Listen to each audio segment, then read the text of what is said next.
Thanks. You're welcome. I'm going to speak about Merton's historical legacy, both in terms of American culture and in terms of American Catholicism. It was the summer of 1963, and Thomas Merton was in a surly mood. His friend, Father Daniel Berrigan, wanted to take part in a civil rights march in Birmingham, Alabama, but his Jesuit superiors thought it unwise for the restless firebrand to go. In a letter asking Merton for advice, Berrigan had mused not only about civil disobedience, but also about disobedience to the church, implying that it was time for concerted resistance to American and ecclesial institutions. In his long and reflective reply to Berrigan, Merton angrily recounted his own mounting frustrations with American society and ecclesial authority, while counseling against what he called any isolated and oddball action. Merton as much as pronounced a blessing on Berrigan's venture without saying so. As he warned in the opening paragraph of his letter, the abbot of Gethsemane read and censored the mail.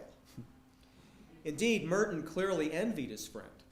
Quote, "The same idea has come to me many times," he told Berrigan, lamenting that on racial and many other matters, the church is still, quote, "profoundly asleep where she ought to be most awake." The times were radical, he observed. The civil rights movement was entering, he thought, quote, "a revolutionary and perhaps soon violent stage," and it was urgent that more Christians enter the struggle or risk consignment to historical oblivion. And not, he clarified, just as judicious and insipid moderates. Quote, "It would be well to be further left than we are now," unquote. Pointing both to Berrigan's Jesuit superiors and to his own order, Merton excoriated what he called, quote, "the monastic party line." Pure, unadulterated crap, in Merton's words. The church's somnambulance stemmed, he explained, from an overly devotional and sanctimonious conception of spiritual life among both clergy and laity.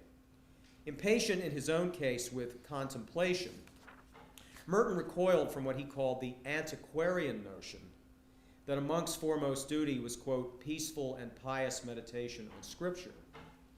Whatever non-contemplative activity in which abbots engaged their monks amounted either to what Merton called kindergarten projects, or to the sort of servile busywork exemplified by Gethsemane's own cheese enterprise. Yes, they actually had a cheese enterprise at the Abbey of Gethsemane, which had witnessed a decade-long spike in demand, thanks to Merton's own celebrity. Merton complained bitterly to Berrigan that rather than being allowed to, quote, "do something really fruitful for the church," a monk eager to enlist in the ranks of justice had instead to, quote, "break his ass putting out packages of cheese and making a pile of money for the old monastery." Why don't you tell us what you really think?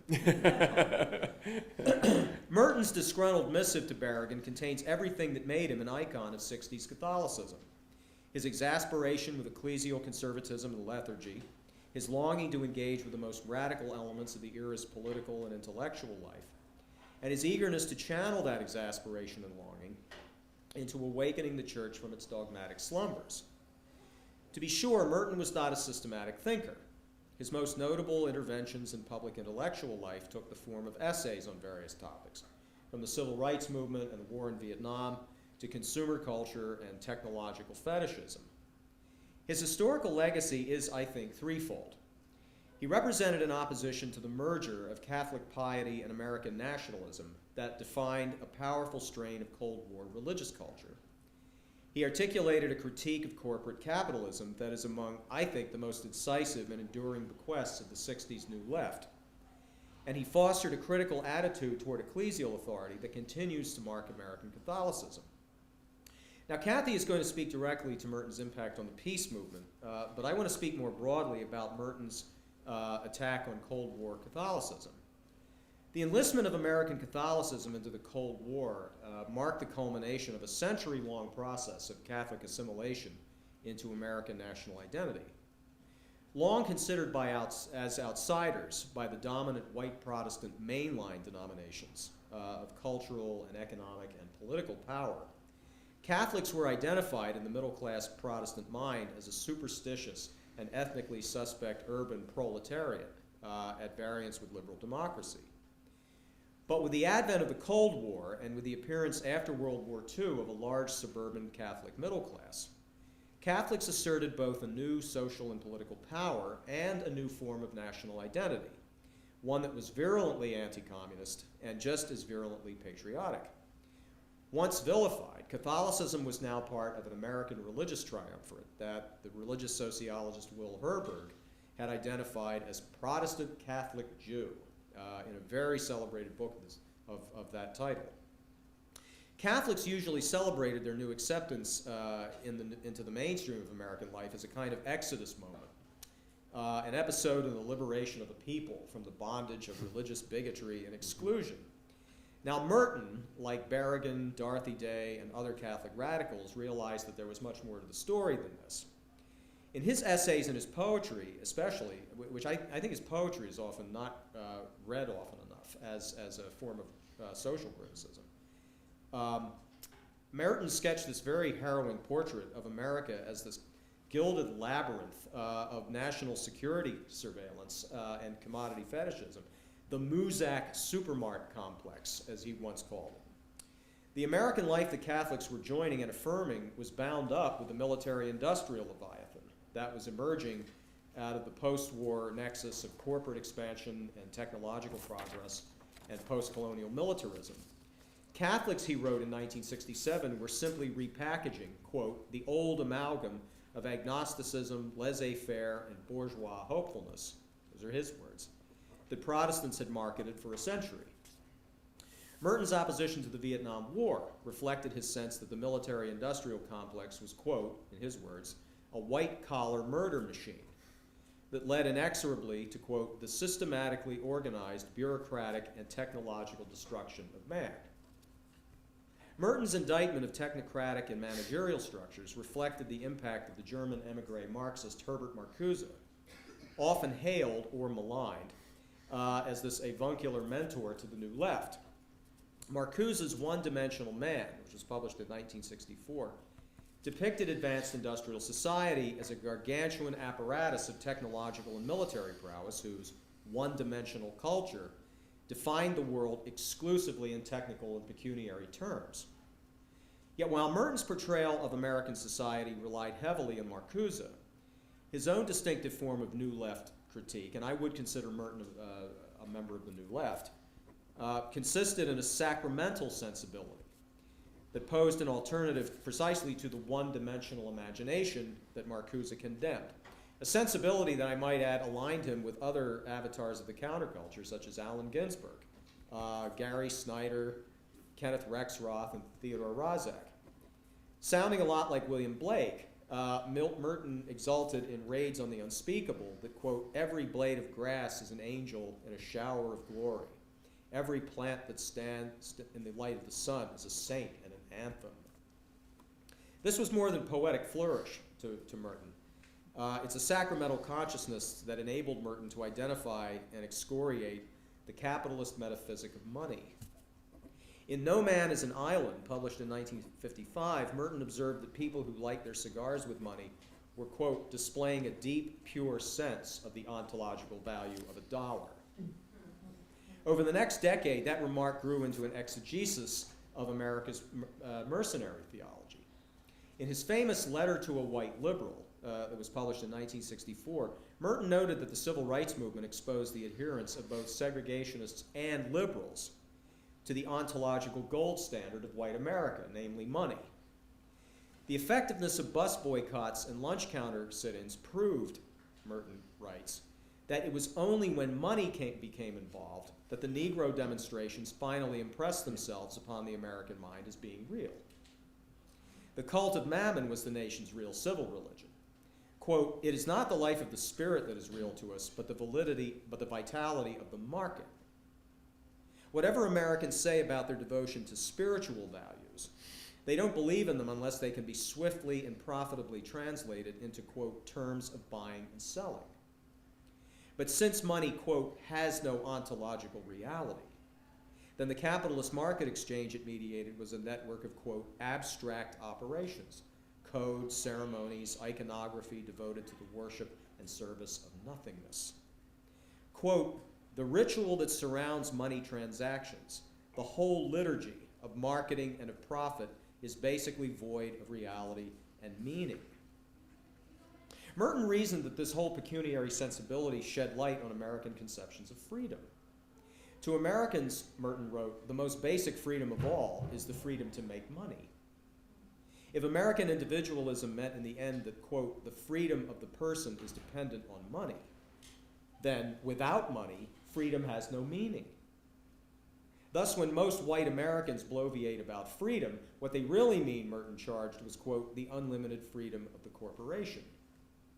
The American willingness to arm, bankroll, or overlook tyranny around the world indicated that, quote, the free world was first of all the world in which business is free. Merton's prophecy of a global corporate imperium no longer seemed so overheated. In the neoliberal palaver of globalization and privatization, the reign of money would soon be heralded as the end of history, or the victory of reason, or one market under God. In Rain and the Rhinoceros, one of the more famous essays in Raids on the Unspeakable, Merton imagined the sad perversity of a world reduced to inventory. As he listened to showers in the forest near Gethsemane, Merton hastened to convey the beauty of the rain before, quote, it becomes a utility that they can plan and distribute for money. To Merton, this insatiable avarice indicated an evil much deeper than moral perversion. It emanated from a kind of capitalist enchantment that only masqueraded as secular. Business was launching a metaphysical revolution, in his view, to enshrine the fundamental maxim that, quote, what has no price has no value, that what cannot be sold is not real. It was in this light that we should understand, I think, some of Merton's more startling pronouncements, such as his declaration in Seeds of Contemplation that, quote, a man cannot be a perfect Christian unless he is also a communist. That's small c communist. By 1967, Merton was describing himself, Day, Berrigan, and other Catholic radicals as anarchists. It's his word. Against the spurious communism of the Marxists, those are his words, Merton posed God's own communism of charity and grace. Now you can imagine people in 1949 reading this and rubbing their eyes. Right, did I just read communism there? Since everything belongs to God, we must, quote, either absolutely give up all right to possess anything at all, or else only use what he himself needs and administer the rest for other men or for the poor. Now these kinds of statements, which became more and more frequent as the 1960s progressed, surely alarmed and petrified the hierarchy of the American church, epitomized by ecclesiarchs such as Cardinal Archbishop Francis Spellman of New York, who called the American invasion of Vietnam, quote, a war for civilization, and spoke of, these are Spellman's words, Christ's war against the Viet Cong and the people of North Vietnam. Merton's encouragement of Catholic pacifists and war resistors was only the most glaring example, both of his increasing alienation from official Catholic religious culture and of his willingness to openly challenge ecclesial authority. This is one of the more paradoxical features, I think, of Merton's historical legacy, since the very embourgeoisement of American Catholicism that he lamented was also one of the enabling conditions for the new freedom of critical spirit in the church that Merton exemplified. Where before the Second World War, the clergy held a near monopoly on the cultural capital of higher education among American Catholics, middle-class Catholics acquired both professional expertise and the habits of critical thinking that enabled them to question traditional religious authority, habits given an unprecedented theological license by the Second Vatican Council. Merton, it should be noted here, had imbibed the ethos of criticism at Cambridge and Columbia before he converted. Now, although readers of The Seven-Story Mountain and several of Merton's subsequent books would have come away with the impression of a devout and especially erudite monk, readers of his books and essays from the late 50s onwards were treated to Merton's fulminations about the banality of popular piety, his animus against legalism and juridicism, and his growing impatience with the conservatism and sluggishness displayed by the official church with regard to racial conflict, post-colonial upheaval, or conventional and nuclear war. And that's not to mention his misgivings about the official position on contraception, conveyed privately in his letters, and especially to Dorothy Day, who was surely no liberal on the matter. Merton's interest in Asian spirituality and religion, especially in Zen Buddhism, has to be understood in the light of this discomfort with the state of American Catholic religious culture. Now, Merton here was joining popular expositors of Zen at the time, such as D.T. Suzuki, Thich Nhat Hanh, and Alan Watts. And Merton appeared to hope that contact with these other religious traditions would somehow revitalize a Catholicism that, in the minds of many adherents, had gone stale and ritualized and unprophetic. Buddhism, he wrote in Mystics and Zen Masters, was, quote, a sacramental, living, and objective view of the spiritual life. While Zen, he asserted in Zen and the Birds of Appetite, both, quote, implies a breakthrough, an explosive liberation from one-dimensional conformism, a deliberate reference to Marcuse, and points to, quote, a dimension where the bottom drops out of the world of factuality and of the ordinary. Against the cataracts in your eyes imposed by one-dimensional consciousness, Merton advised that Zen and Christian mysticism would enable us, quote, to open our eyes and see.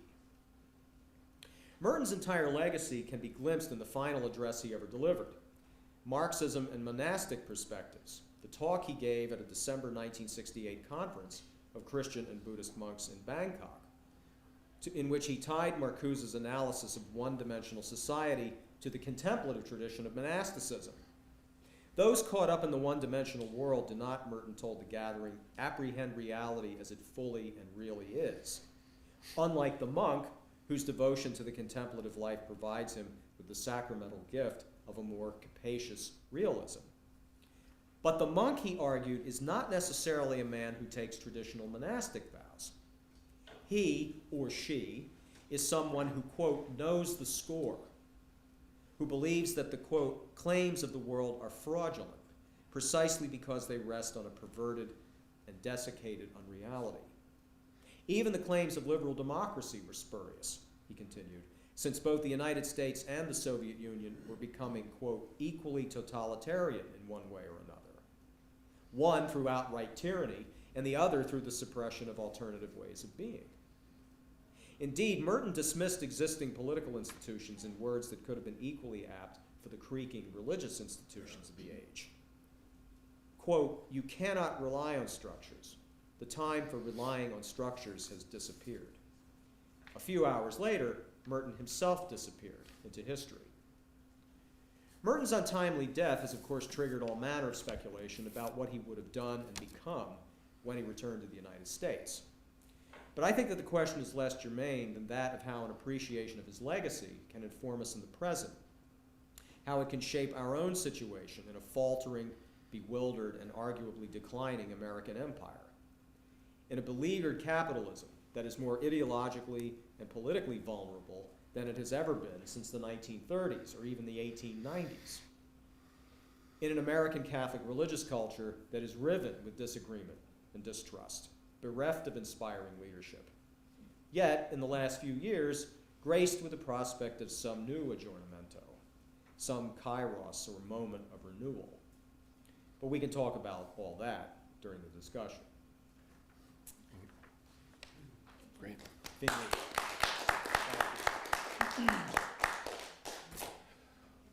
Well, my task is to talk about that contemplative dimension that Gene has already pointed to in many ways.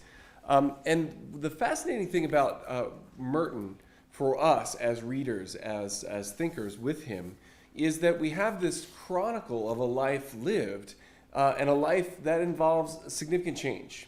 So the Merton that you meet in the Seven-Story Mountain is in some ways still the one that you meet later on, but in some ways he's profoundly changed. Merton entered the Abbey of Gethsemane looking for a way to disappear. He had had a moment of conversion. He was really feeling penitent about the lost years of his youth. He wanted to devote himself wholly to God and spend his time in solitude and be erased, in a sense, from public view. As was the custom for many religious communities in that age, Merton took a new name. And so he was Father Louis within the realm of the monastery, and really wanted to get away from Thomas Merton and become Louis. He's within the walls. He said, "This is the only reason I desire solitude." This is from the last pages of the Seven-Story Mountain.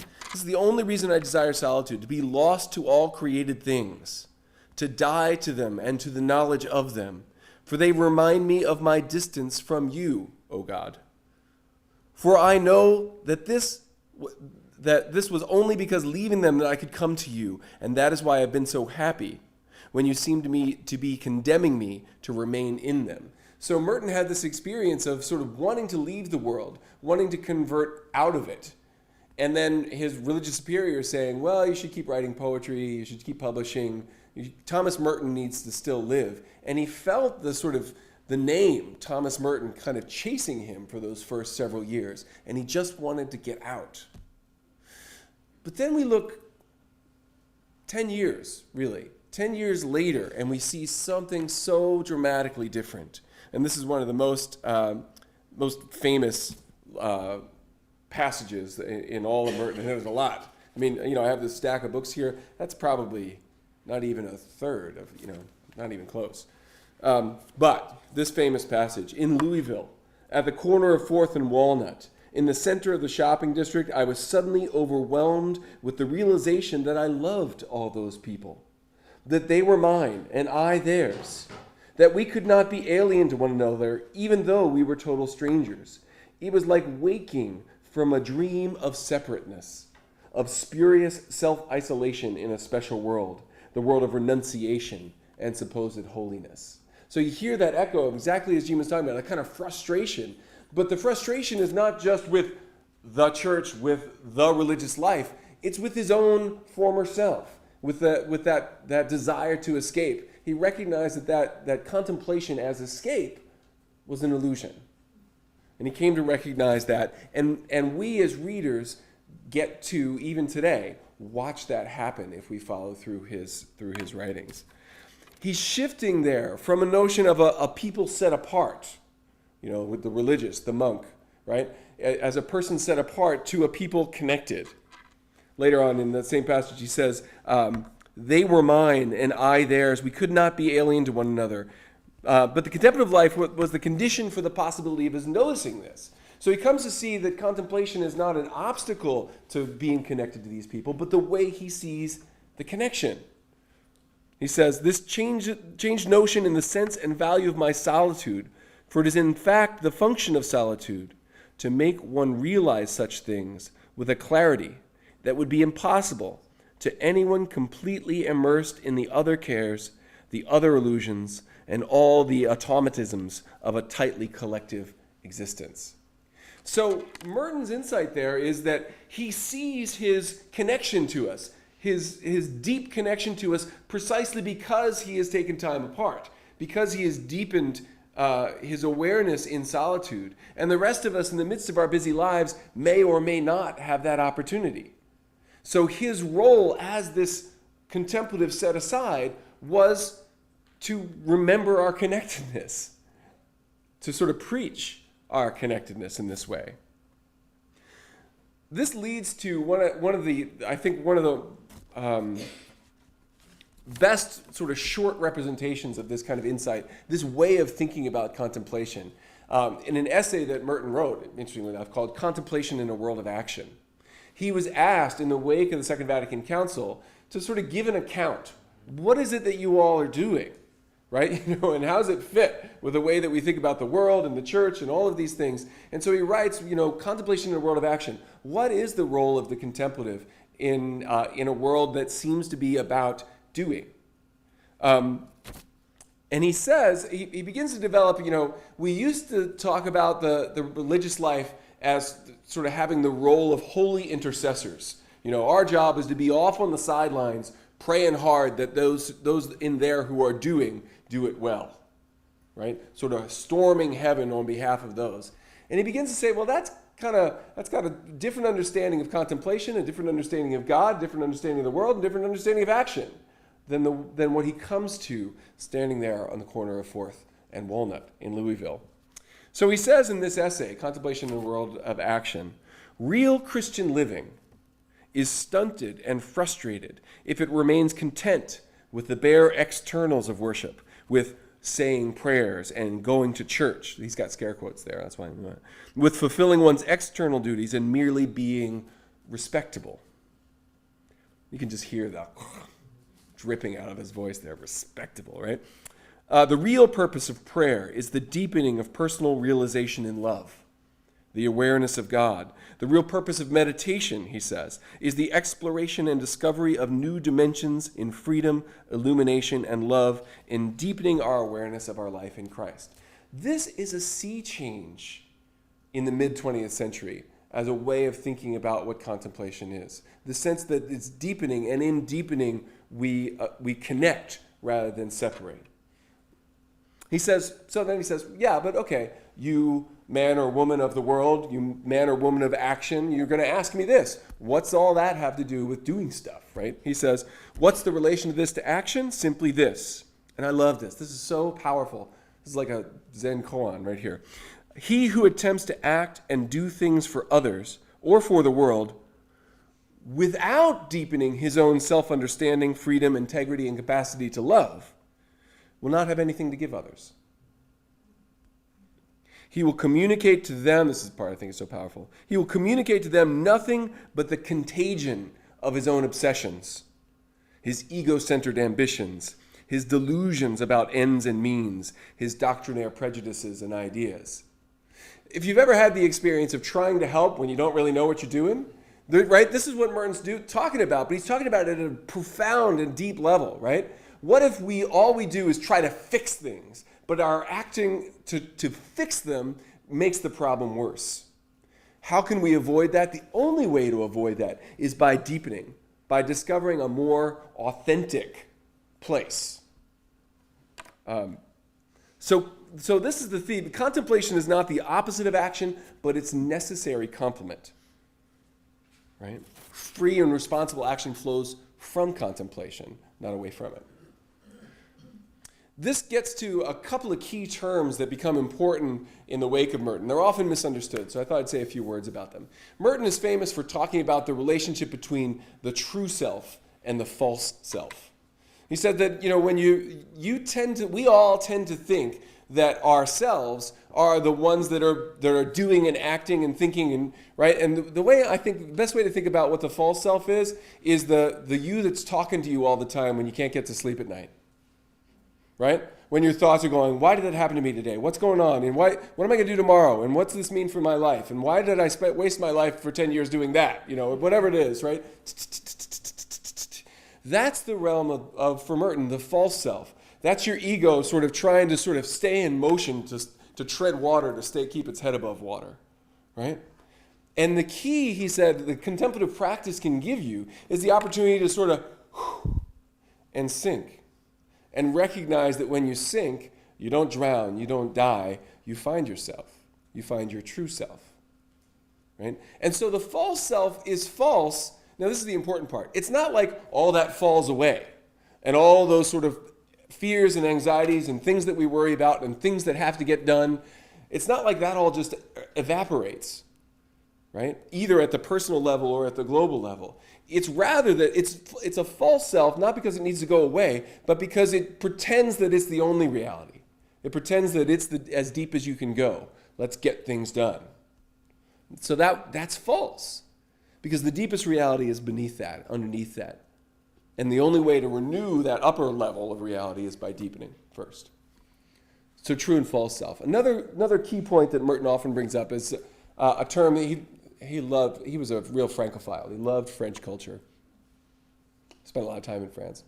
But so when he was trying to articulate this point, this sort of inner reality, he coined the term point vierge, the sort of virginal point, that within our souls, within our being, at the deepest root, is a place that, has not sinned, right? That is pure, that is unfallen in a way. And people would hear this and go, oh my gosh, he's a heretic or whatever.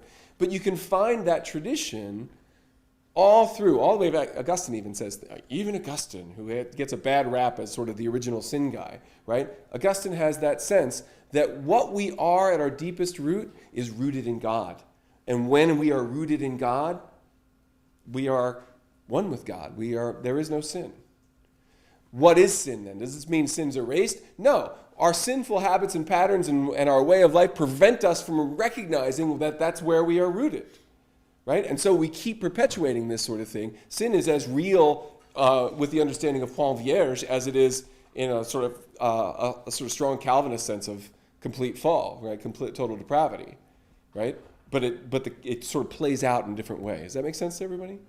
So, okay.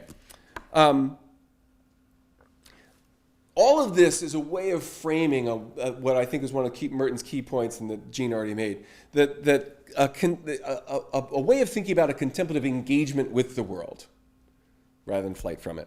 Last thing, the cognitive shift that Merton invited us into in 1966, where that came from, is one that we still need from him today. I teach that essay, Contemplation, a World of Action, when I teach Theology 1000, the Intro to Theology course that some of you will take or have taken. And I'm amazed at how many people are amazed. They come to me and they say, this is Christianity? Where has this been my whole life? Why, there's a contemplative tradition within Christianity? There have been people who've been seeking, people who are drawn to Zen, or drawn to yoga, or drawn to a lot of contemplative disciplines that we find out there, are shocked and amazed to hear that it's found within our tradition as well. And so one of Merton's great services is to recover, like, the wisdom of the Desert Fathers, this brief essay. These are available all over the place now. But when Merton selected some of these sayings of the Desert Fathers, it was pathbreaking. And I know people who were in seminary when this book came out who said, oh, I read that and my life changed. Why not become all fire, as one of the Abbas says. Just that notion of a complete transformation was revelatory there. Okay, so the idea here is that this is not, that this recovery of our own contemplative tradition doesn't necessarily mean lead to an us versus them, as Gene said. The very deepening of our own tradition, it opened Merton himself to exploring wisdom in Zen, wisdom in, he was just open to exploring monastic wisdom all over the place, wherever he could find it, religious wisdom wherever he could find it. And I think that Merton, in this way, is an important teacher for us, because he shows us the way in which truth and wisdom as found in other religious traditions isn't an enemy to the truth and wisdom of our own tradition. And it's not to say they're all the same. We might still have significant disagreements, but Merton could inhabit, because he had that rootedness, he could inhabit that space that would allow conversation, that would allow that dialogue without fear of loss. All right, I'll leave it there.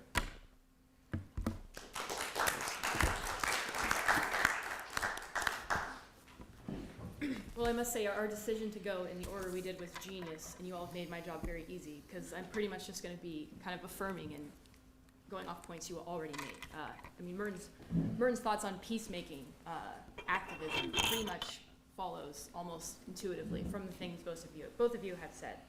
And so when I was thinking about this, preparing this talk, it occurred to me that Merton's age, the 1960s, and our era actually have a lot in common. It would seem to me, I wasn't there in the 60s, but it would seem to me as though, for the most part, in our current discourse, I should go the other way. In the 1960s, it would have seemed to me that if you substituted Soviet Union for terrorism today, right, it's almost the same. We're almost living in the same reality, right? We have a new existential threat, a new arch enemy. And also, as I'll mention a little bit later, again, deja vu in another way. That obviously was the civil rights movement. African Americans striving for racial justice.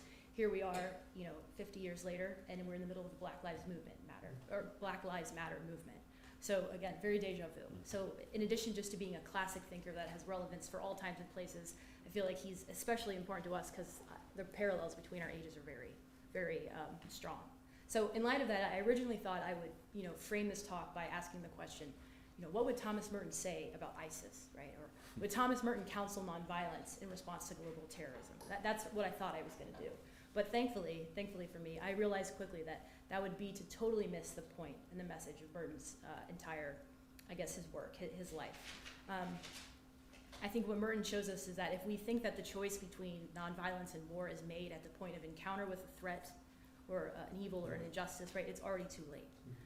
I think he teaches us that the choice between nonviolence and war begins much, much earlier. So for this reason, I think, because he understood this, he doesn't leave us a list of detailed rules for when to go to war and how to conduct it, right? He's not an ethicist or a political theorist, even though he could have been if he wanted to, right? So I think rather than ascertaining the circumstances under which war is permitted, I think he instead wishes to create the conditions under which war is impossible. And so that's why I think rather than rules, right, he wants to promote like an entirely new way of living from the ground up. So I think to kind of get into what I take to be, the key components of his peacemaking activism, say the thing that really holds it all together, and you spoke to this perfectly, was this notion of illusion, right? I think he would say war is it's not a political problem in search of a political solution, right? It's actually a spiritual problem, in search of a spiritual solution. And so for him, he says, the root of war is illusion. I think he also says it's fear, but, bearing upon that illusion. So he says, direct quote, the way of peace is the way of truth. Truthfulness is even more important than peacefulness. Indeed, lying is the mother of violence, end quote. And here, Merton didn't just mean our collective tendency as human beings to tell lies, both, small and big. He meant something more fundamental. This notion of, without a concerted effort, like a concerted kind of countercultural effort, right? We don't really know who we are. We're all laboring under these notions of a false self. And then from that, we don't know what the world really is either. And so that's the first thing we have to get right, is who are we?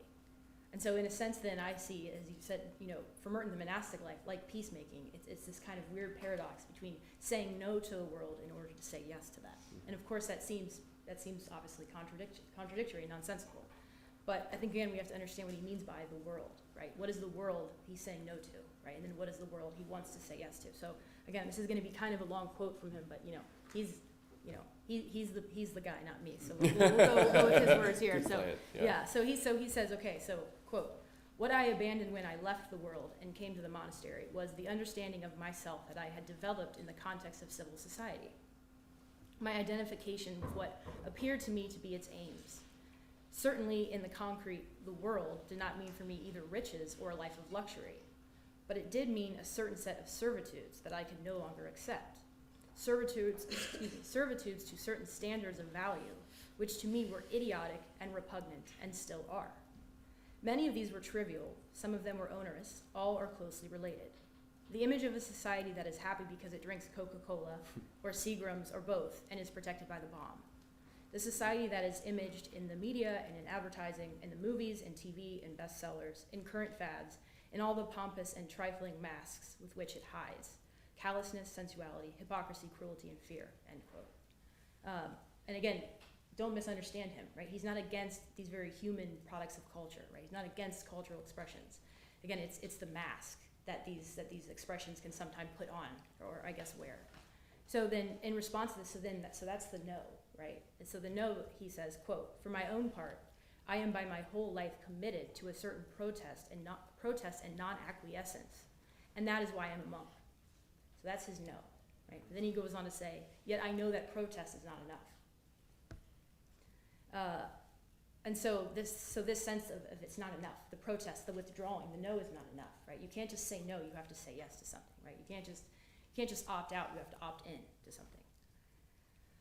And so I think then that goes to the second kind of component of his peacemaking activism, which I think he helps clear up a very common misunderstanding about what I guess nonviolent action is, or pacifism, right? We have a tendency still, I think, today to think of peace or nonviolence as a type of inaction, right, or a display of passivity. It's what you're not doing. I'm not fighting. I'm not using violence. And I think from that we can then come to believe that nonviolence or pacifism is a type of selfish or even immature disavowal of responsibility, right? Like the ostrich who puts her head in the sand, like, oh, I don't want to deal with it, right? It's not happening, right? So pacifists are all often, they're not serious, right? They're just not taking the world serious. It's just not real life, right? Oh, wouldn't it be nice if we could all just hold hands and sing Kumbaya, right? But that's just not how it is, right? And then obviously following from this, peace seems easy. It seems a form of cowardice, right? When war making seems a type of selfless bravery. And Merton, this is not what he means by it, right? So drawing inspiration from Gandhi, he says, quote, Gandhi does not preach passive surrender of rights or of human dignity.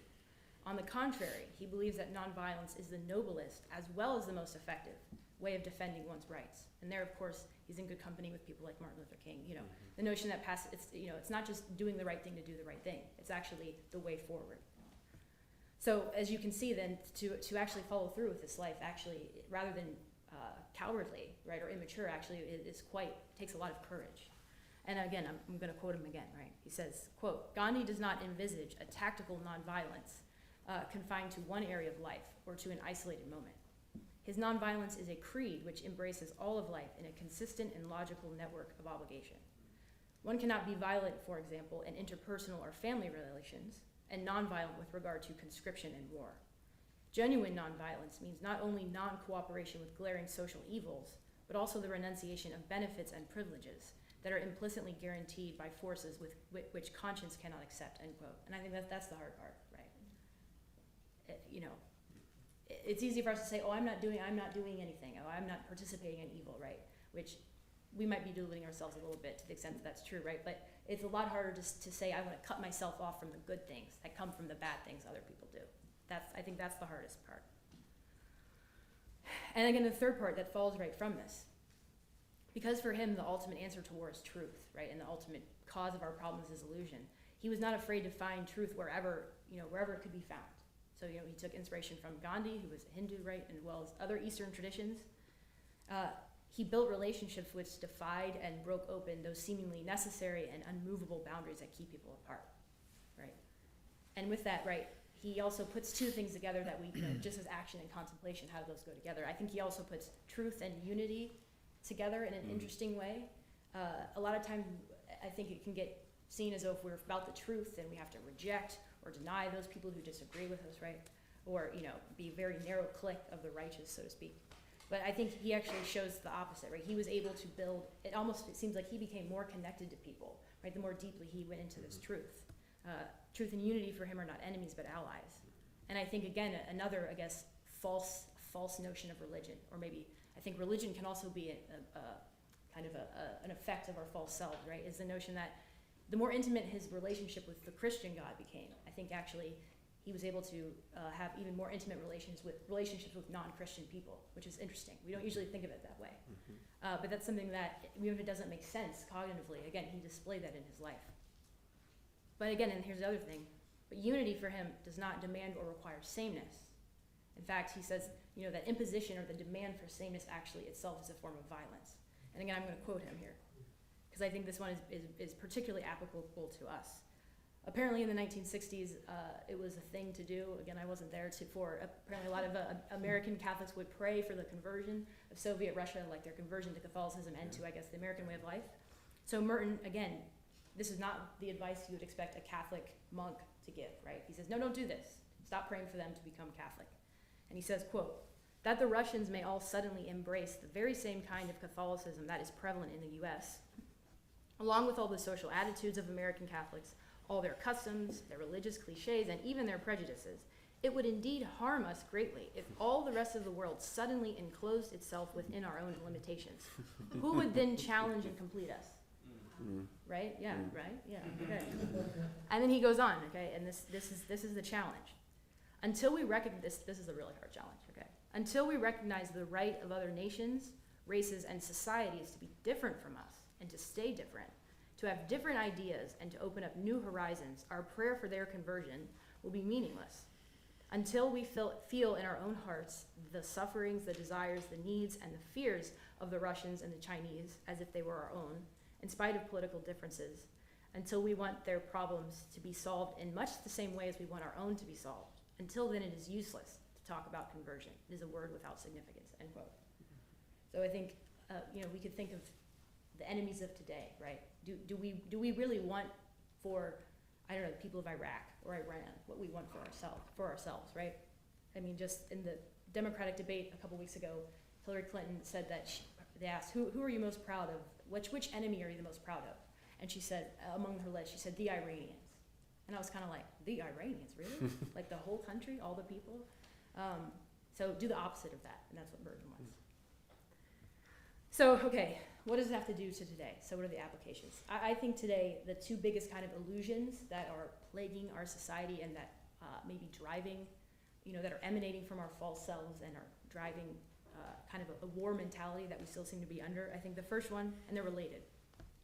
The first one is this notion that our national identity, our Americanness, is a part of our true self, that it's at the deepest level of reality.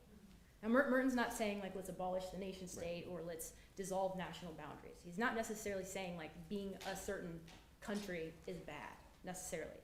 But he's saying it's not the deepest level of truth. And so I think, we can't act out of that. And that, again, that really goes against everything we are taught. We are constantly told that one of the best things you can do is not necessarily to die and kill for justice or truth, but for your country, right? And I think Merton would want to resist that, right? That sort of sense of complete commitment to country is not in line with our true selves. And then secondly, following from that, I think is we tended to have an inflated notion of our national innocence, or if not our innocence, that we are maybe more morally superior or like less bad than other countries. And I think obviously that flows from the first, right? If you think your national identity is the core truth of yourself, well, you're going to defend that by any means necessary.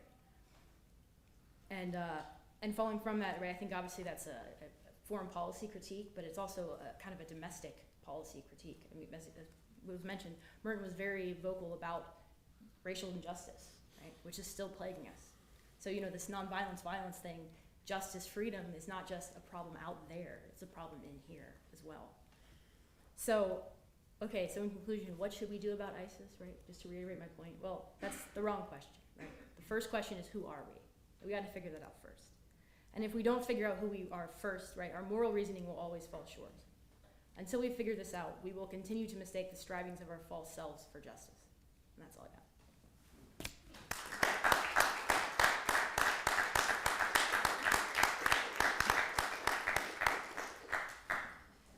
Well, I'd like to thank our three panelists very much for such a stimulating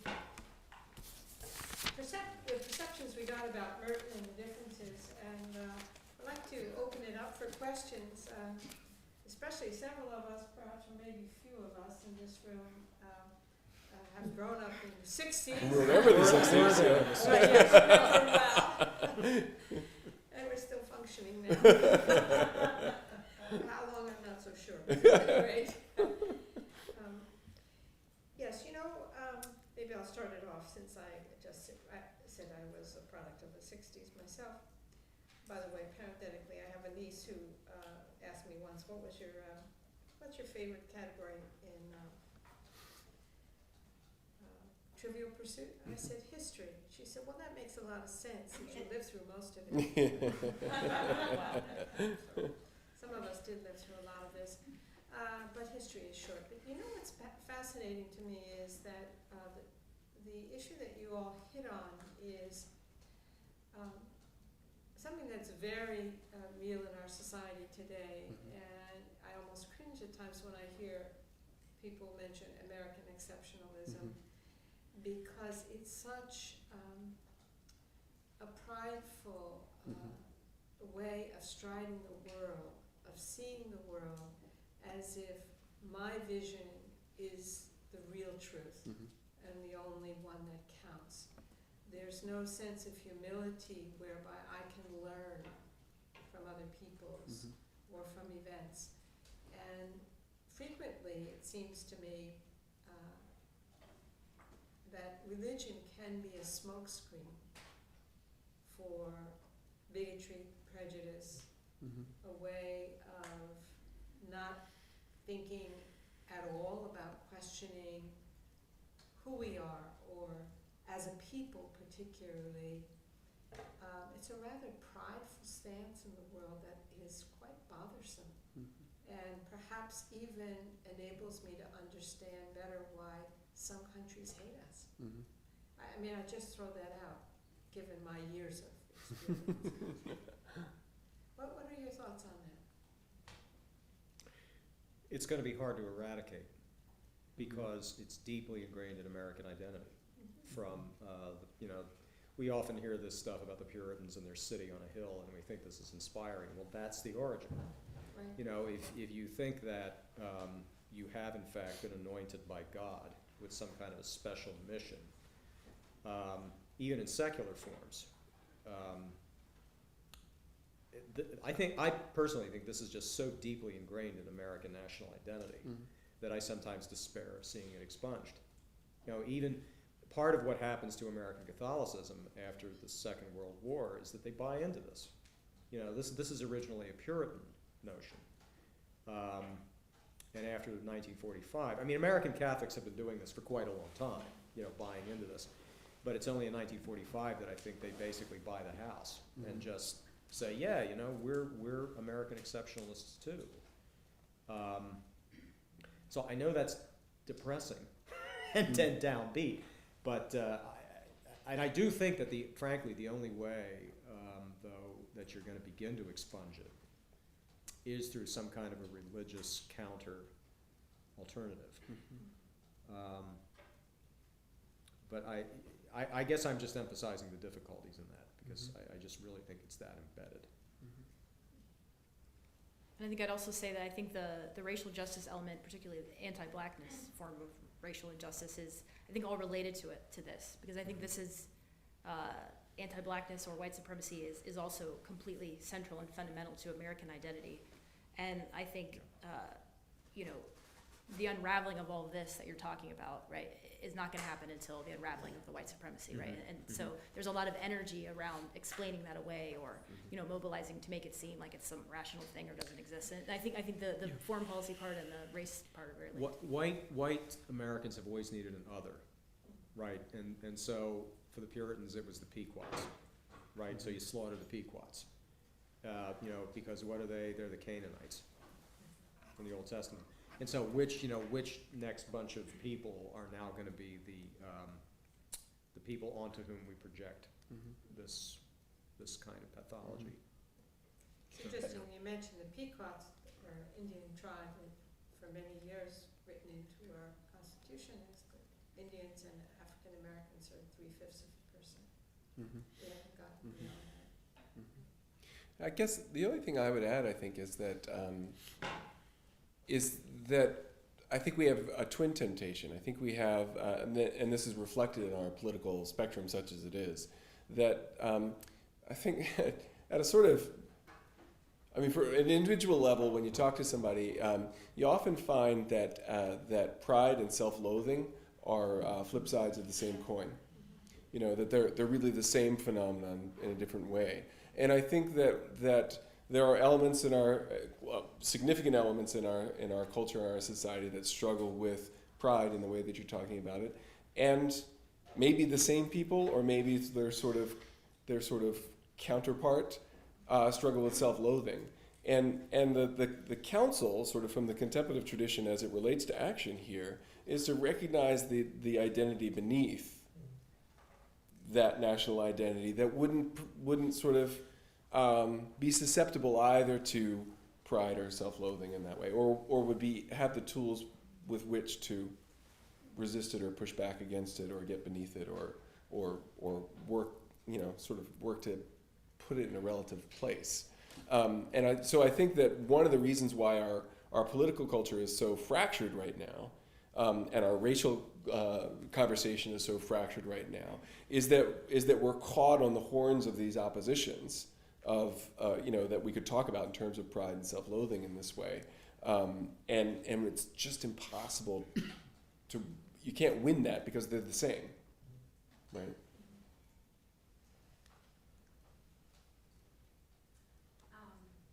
Thank you for this. I'm a 1981 grad at Villanova. I did not have the benefit of learning about contemplative practices in a theology course. It took me becoming a psychologist, learning about meditation from Buddhism, because that's kind of a big thing in psychology now, sending my daughter to a Quaker school, and eventually finding out that this was part of my religious tradition also.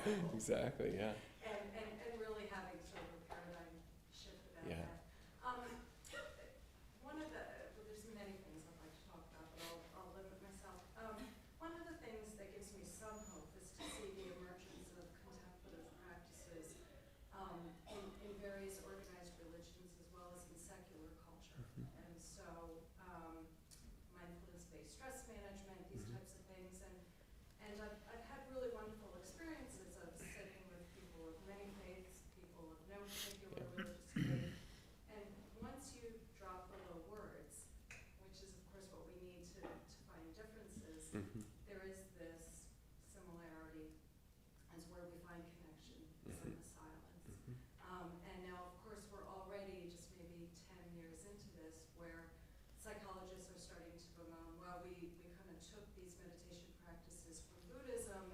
and made them secular, Mhm. you know, I can't, I'm not in the business of teaching religious practice. Right.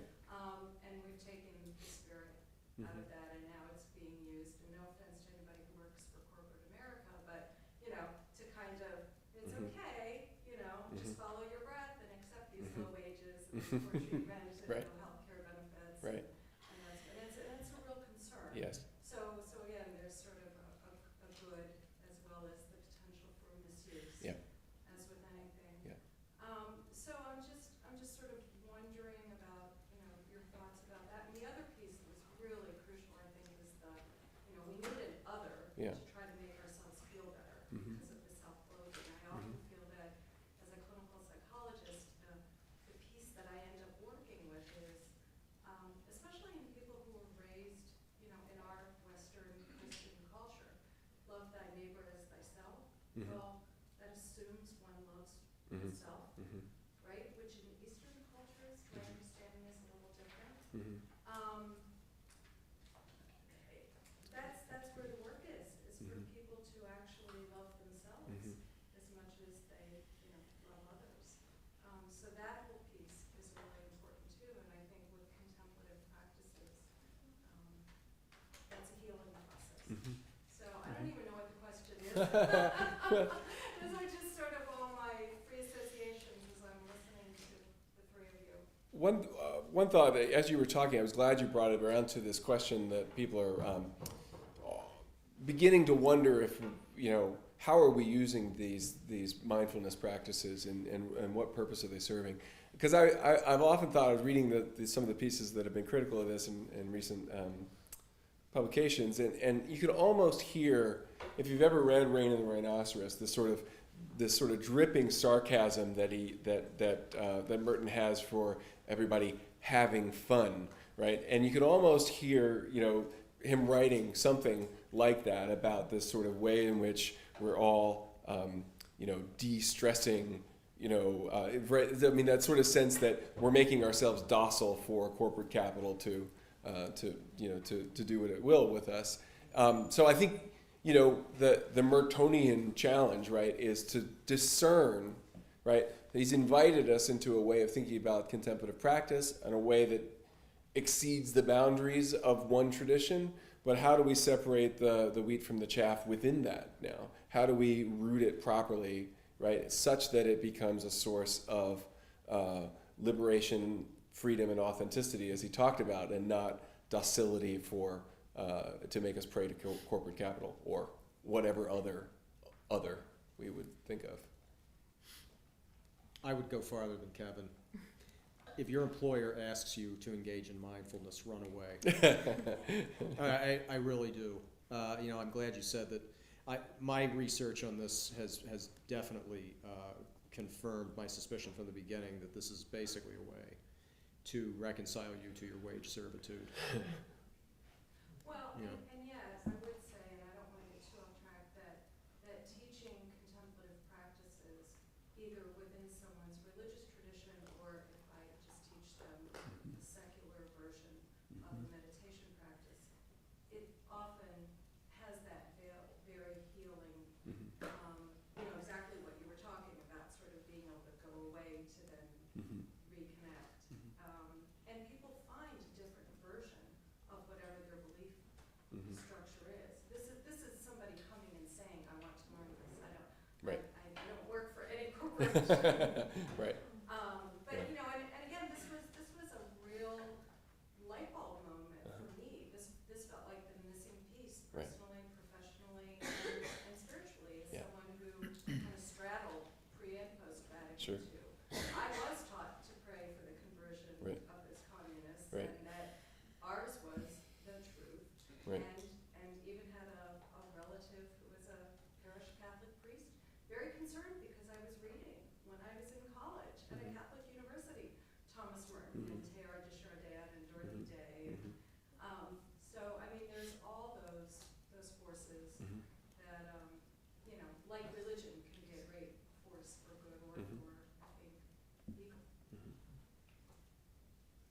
Carol? Let's see if I can make sense of this question, but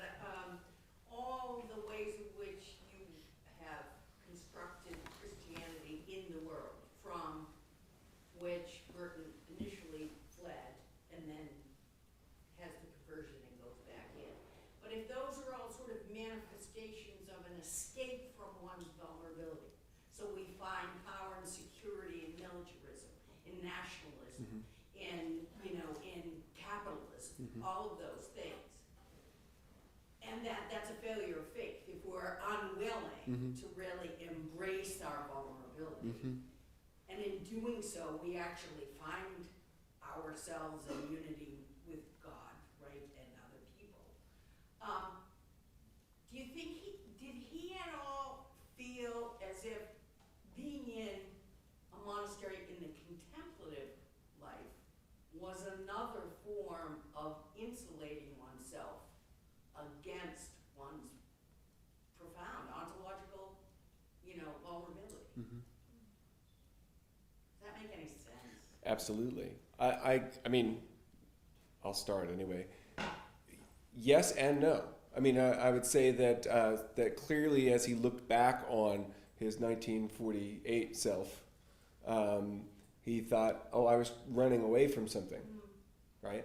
And it turns out, but here's the thing: this life lived faithfully can reveal the ways in which you can't run away from it. You bring it with you, right? And so the very thing that he thought he was using to get away was the thing that revealed himself to himself, right? Is that automatic? Does it happen to everybody who's in a monastery? Certainly not. Is it possible to use monastic life like you could use any other ego strategy to sort of protect oneself in exactly the ways you're talking about? Absolutely. But this form of life may be in a way distinct and other from, but certainly no less than other forms of life, presented him with precisely the opportunity to recognize that sort of fear and anxiety, insecurity as the false self.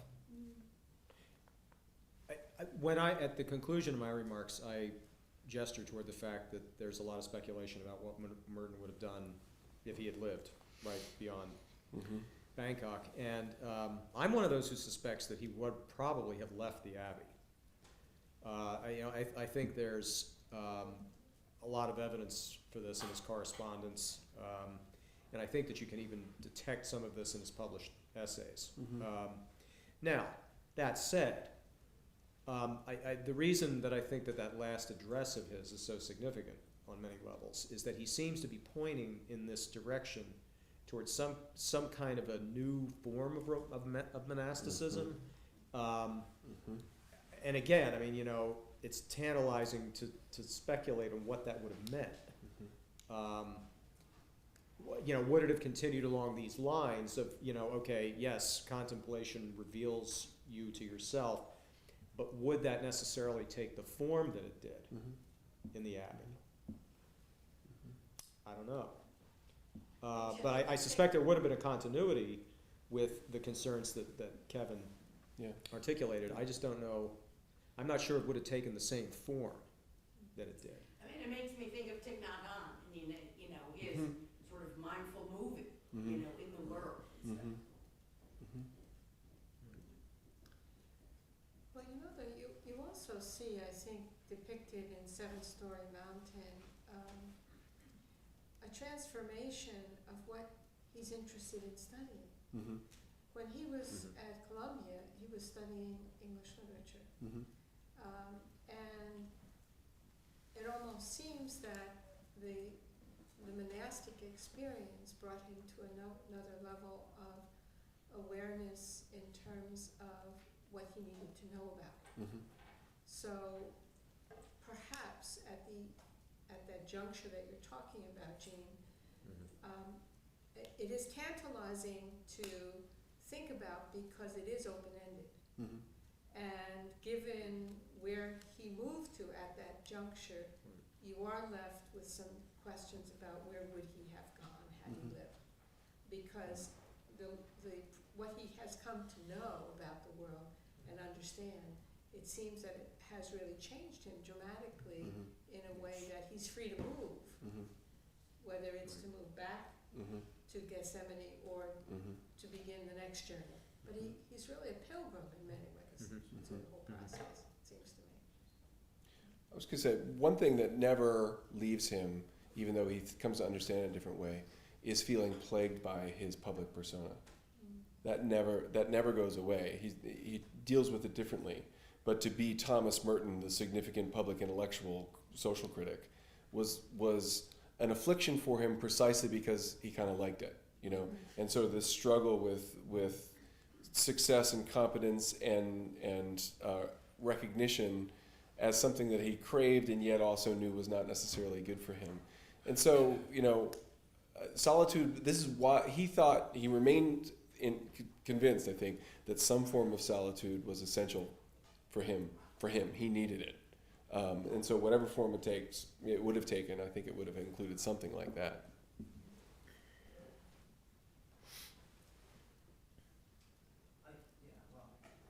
When I think of Merton's legacy, I think of how he's received. Mm-hmm. And so I'm interested in where his ideas have gone.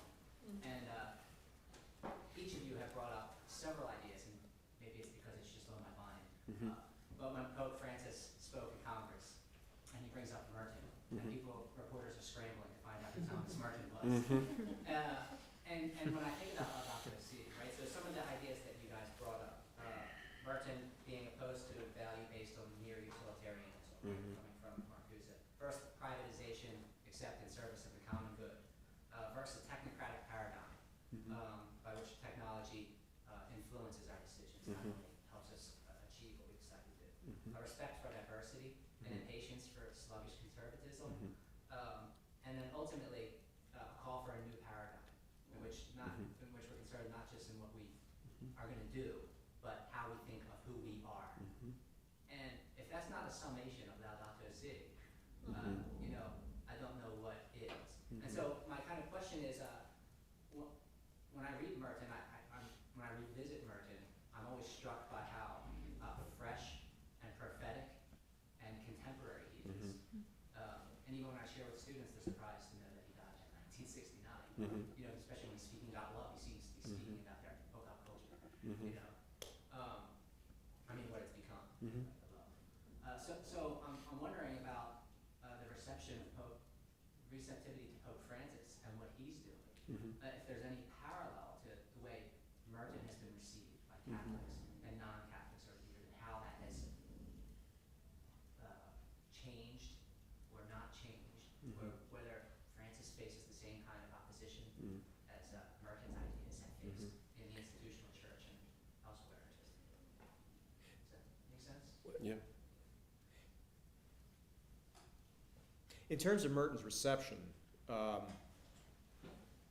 mean, I think it's worth remarking that Merton has not always been received well, you know, in some quarters, especially because, not just I think because of his opposition to the Vietnam War, but I think also because of this perception that his interest in Zen Buddhism manifests this kind of wishy-washy, therapeutic. Right.